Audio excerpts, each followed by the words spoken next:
दोस्तों आज मैं आपको इस वीडियो में बाबा भर्तहरि धाम के दर्शन कराने वाला हूं, जो कि है सरिस्का के जंगलों में। और मैं आपको भर्तहरि बाबा की पूरी कहानी भी यहां पे सुनाने वाला हूं, तो देखते रहिए मेरे इस वीडियो को।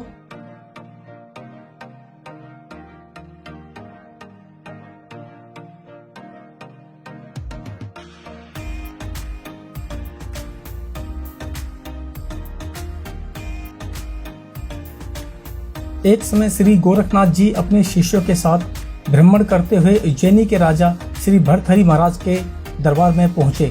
राजा भर्तहरि ने गुरु गोरखनाथ जी का भव्य स्वागत और अपार सेवा की।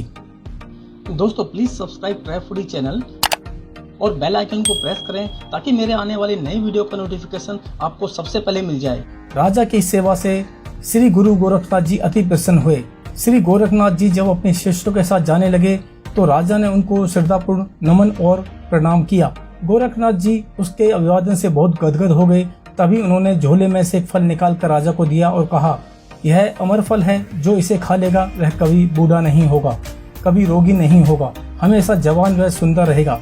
इसके बाद गुरु गोरखनाथ तो अलख निरंजन कहते हुए अज्ञात प्रदेशों की यात्रा के लिए आगे बढ़ गए। उनके जाने के बाद राजा ने अमर फल को एकटक देखा। उन्हें अपनी पत्नी से विशेष प्रेम था, इसलिए राजा ने विचार किया कि यह फल मैं अपनी पत्नी को खिला दूं तो वह सुंदर और सदा जवान रहेगी।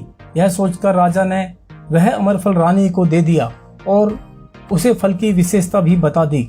लेकिन अफसोस, उस सुंदर रानी का विशेष लगाव तो नगर के एक कोतवाल से था, इसलिए रानी ने यह अमर फल कोतवाल को दे दिया और इस फल की विशेषता से अवगत कराते हुए कहा कि तुम इसे खा लेना। इस अद्भुत अमर फल को लेकर कोतवाल जब महल से बाहर निकला तो सोचने लगा कि रानी के साथ मुझे धन दौलत के लिए झूठ ही प्रेम का नाटक करना पड़ता है, इसलिए यह फल खाकर मैं क्या करूँगा। कोतवाल ने सोचा कि इसे मैं अपनी परम मित्र राज नर्तकी को दे देता हूँ, वह कभी मेरी कोई बात नहीं टालती है और मुझ पर कुर्बान रहती है। उसने वह अमर फल अपनी उस नर्तकी मित्र को दे दिया। राज नर्तकी ने कोई उत्तर नहीं दिया और अमर फल अपने पास रख लिया।